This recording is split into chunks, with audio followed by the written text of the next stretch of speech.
সুপ্রিয় শিক্ষার্থীরা, আসসালামু আলাইকুম। আমাদের আজকের আলোচ্য বিষয় হচ্ছে ডিএনএ হাইব্রিডাইজেশন বা ডিএনএ সংকরায়ন। এটি কিভাবে করা হয়ে থাকে সেই পদ্ধতিটা আমরা আলোচনা করব এবং ট্যাক্সোনমিতে ডিএনএ সংকরায়ন কিভাবে প্রয়োগ করা হয় সেই বিষয়টি আমাদের আলোচনার মধ্যে থাকবে।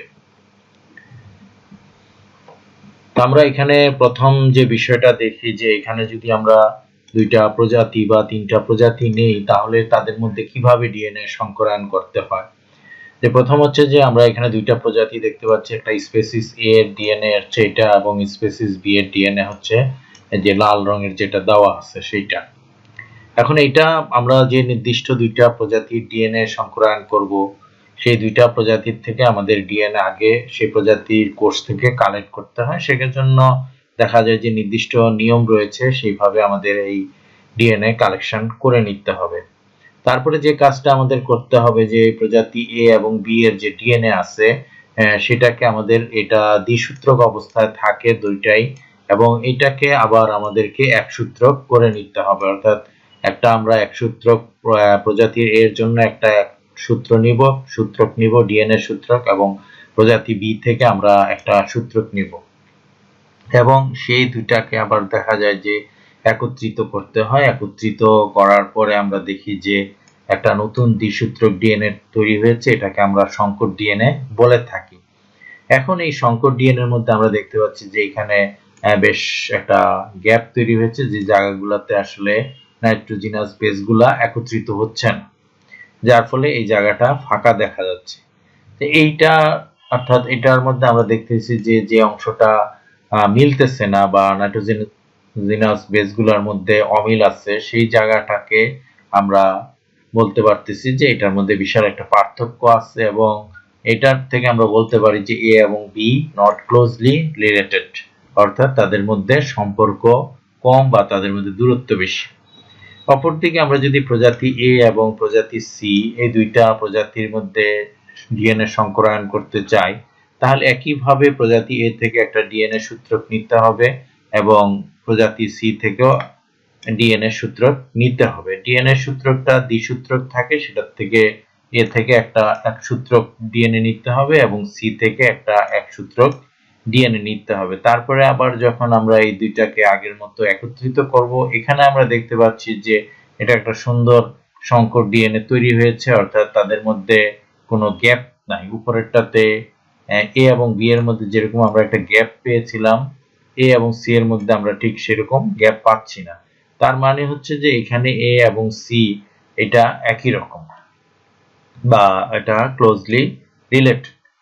এইভাবে আমরা ডিএনএ সংকরায়ন করে দুইটা পৃথক ডিএনএ এর মধ্যে কম্পেয়ার করতে পারি বা দুইটা প্রজাতির মধ্যে কম্পেয়ার করতে পারি, তুলনা করতে পারি যে তাদের ডিএনএ এর মধ্যে কতটা মিল বা অমিল রয়েছে।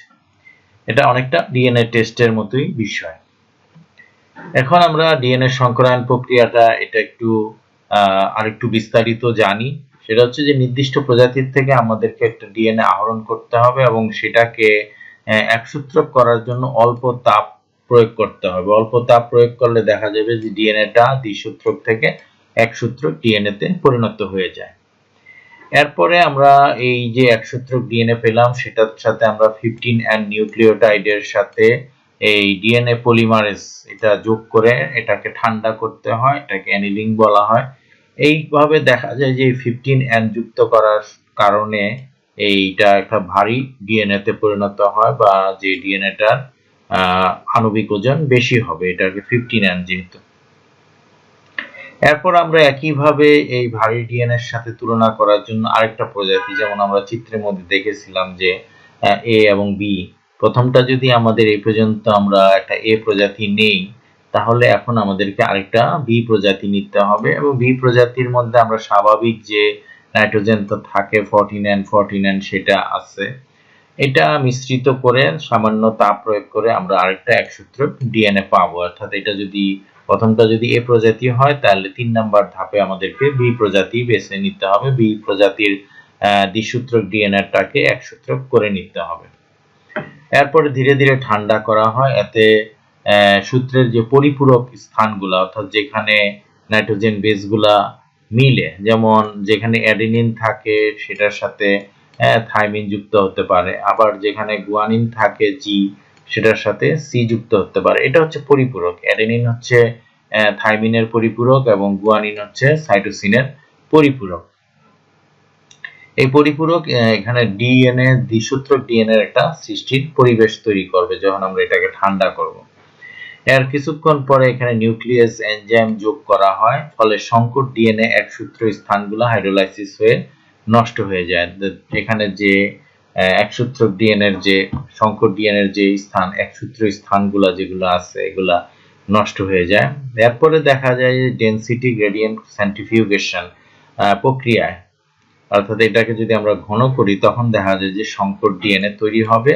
একটা সূত্রকের মধ্যে 15N থাকবে, যেটা আমরা এই প্রজাতি থেকে পেয়েছিলাম, আরেকটা বি প্রজাতি থেকে আমরা 14N পাবো। এটাকে পৃথক করা হয়, এতে সংকর ডিএনএ ভারী এবং হালকা ডিএনএ এর মাঝখানে অবস্থান করে।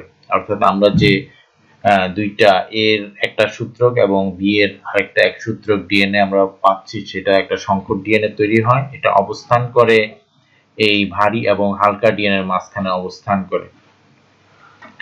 অতি বেগুনি রশ্মির সাহায্যে এই সংকর ডিএনএ এর পরিমাণ আমরা নির্ণয় করতে পারি, অর্থাৎ কত পার্সেন্ট মিল আমরা এখানে পাচ্ছি। ট্যাক্সোনমিতে ডিএনএ সংকরায়ন প্রক্রিয়ার ব্যবহারটা আমরা যদি দেখি তাহলে দেখি যে এখানে বল্টন এবং বেন্ডিক 1966 সালে পাইসাম সেটাইবামের সাথে বিসিয়া ফেবার ডিএনএ সংকরায়ন করে 48% মিল পেয়েছিলেন। তারপর পাইসাম সেটাইবামের সাথে যদি আমরা ফেসিওলাস ভালগারিসের ডিএনএ সংকরায়ন করি তাহলে সেখানে 19% মিল পাওয়া গিয়েছিল। তারপরে পাইসাম সেটাইবামের সাথে যদি আমরা নিকোটিয়ানা টাবাকামের ডিএনএ সংকরায়ন করি তাহলে এই ডিএনএ এর মধ্যে 5 থেকে 10% মিল পাওয়া গেছিল। এছাড়া মার্ভি 1963 সালে ক্যারিওফাইলেরিস বর্গের ক্যারিওফাইলেসি গোত্রের উদ্ভিদের সাথে অন্যান্য বিটা অ্যান্থোসায়ানিন যুক্ত গোত্রের মিল রয়েছে, এটা পেয়েছিলেন। এছাড়া টিটিকামের সাথে আমরা যদি সিকেলের ডিএনএ হাইব্রিডাইজেশন করি তাহলে 80% মিল পাওয়া যায়। আবার টিটিকামের সাথে যদি আমরা হর্ডিয়াম বা বার্লির ডিএনএ সংকরায়ন করি তাহলে সেখানে 57% মিল পাওয়া যায়। অর্থাৎ এ থেকে বলা যায় যে টিটিকামের সাথে সিকেলের মিল বেশি, কিন্তু টিটিকামের সাথে হর্ডিয়ামের মিল অনেক কম। এই ছিল আমাদের ট্যাক্সোনমিতে ডিএনএ সংকরায়ন প্রক্রিয়ার সংক্রান্ত আলোচনা। Thanks to remain with me. আমার সাথে থাকার জন্য আন্তরিকভাবে ধন্যবাদ। Please subscribe my channel. আমার চ্যানেলটি যদি সাবস্ক্রাইব না করা হয়ে থাকে তাহলে সাবস্ক্রাইব করে নেবেন। Please like, comment and share. আজকের মতো এখানে শেষ করছি। আল্লাহ হাফেজ।